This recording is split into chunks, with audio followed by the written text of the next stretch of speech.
How about we settle this Confederate flag thing? As someone who is both non-racist and non-Southern, I'm telling you that flying the Confederate flag is not a symbol of bigotry. When the South entered the Civil War, it wanted to hold on to its ideals and customs, which the North was dictating for a half of the country that was vastly different than it. Rather than have its principles steamrolled by a different species of thought, the South fought back. Now, yes, one of those principles was the right to still own slaves, but the Civil War in the minds of Southerners today is a historical memory of standing up for what you believe in, one of those things being slaves, and not letting opposing politics come and take your slaves away. The South battled on behalf of the moral oppression of slave owners, whom it seemed were being bound and shackled by the ropes and chains of public opinion in the North. Rather than sitting back and allowing these slave owners to be flogged and beaten to death by emotional backlash, the South said no more. We will release our bruised and bloodied slave owners from this moral anguish and go to war with those who would see them remain so poorly treated.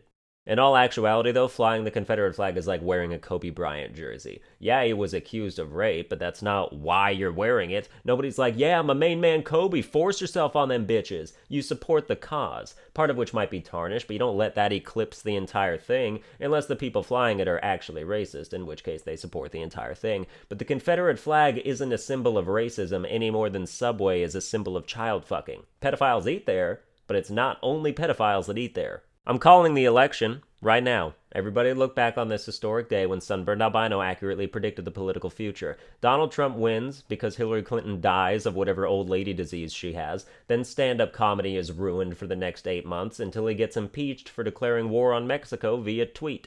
I don't remember if I've done this joke on YouTube before, but here goes. How come every time you tell a group of people that someone you know died of cancer, one of them always has to ask what kind it was, as if it matters? Hey, my dad shot himself. You want the serial number of the gun he used? Oh, I heard your sister hung herself. So sorry for your loss. By the way, where'd she get the rope? Home Depot? Was it on sale? I don't know why everyone in my family is committing suicide in this joke, but hey.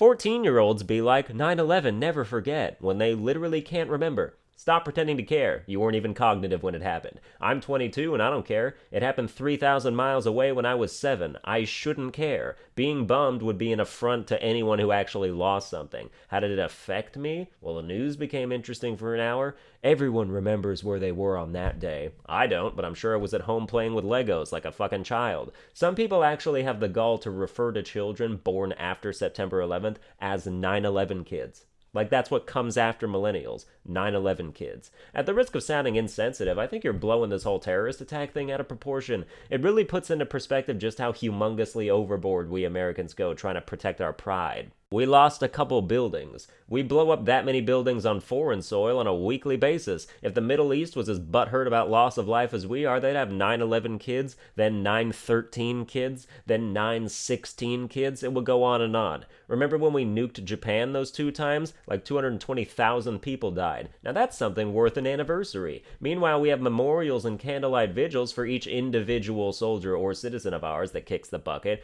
Other countries just straight up do not have time for that shit. If we had a moment of silence every time something tragic happened to a countryman, we'd never unshut the fuck up. Just to clarify, if you lost someone in 9/11, grieve your ass off, respect the remembrances, honor the sacrifices. If you didn't, then stop making it a big deal for you for no reason, because as far as national incidents across the globe go, it's pretty small scale. 3,000 deaths 15 years ago. Heart disease kills half that many people in the US alone on a daily basis. Terrorists will never make a bigger dent in our population than cyberbullies, getting fired, cancer, AIDS, anal impalement, zoo accidents, homegrown shooting sprees, or racism. But good luck trying! Well, that's going to do it for this episode. I hope you enjoyed it. If you did, you can like, share, and subscribe, and I'll see you guys next time.